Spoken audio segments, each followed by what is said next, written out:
మన ప్రభుత్వంలో పూర్తిగా మద్యాన్ని నిషేధిస్తాం అని చెప్పి గట్టిగా కూడా చెప్తా ఉన్నాం.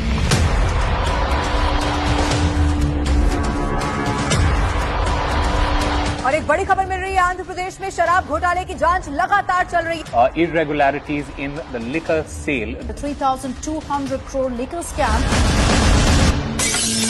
నేను ఇదివరకు గవర్నమెంట్ వైన్ షాప్ లో సేల్స్ మెన్ గా చేశాను.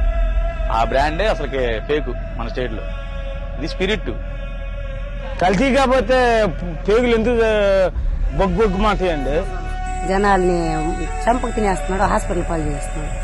నాకు చాలా బాధ ఇస్తోంది సార్. దయచేసి మందు ఎత్తైంది సార్. మా లాంటి ఆడపిల్లలు బాగా సుమంగలిగా బతుకుతారు సార్. ఇంకా నాకన్నా చిన్న వయసు మా అన్నదమ్ముల్లో పాప ఇంకో పాప అని ఉంది. చాలా మంది ఇట్లా చిన్న వయసులే పెద్దోళ్ళన్నా కాదు. నరాలు నిర్వీర్యమై జనం వణికిపోని, కలుషితం తాగి కాలేయం కుళ్ళిపోని, మూత్రపిండాలు మలినమై కృంగిపోని, జవసత్వాలిడిగి కడకు మనిషే మట్టిలో కలిసిపోని. వాళ్లకేమక్కర్లేదు, జనమేమైపోయినా చింతలేదు. ఆ ముఠాకి ముడుపులు కావాలి, కమిషన్లతో సొంత ఖజానా నిండాలి, ప్యాలెస్లు కళకళలాడుతుండాలి.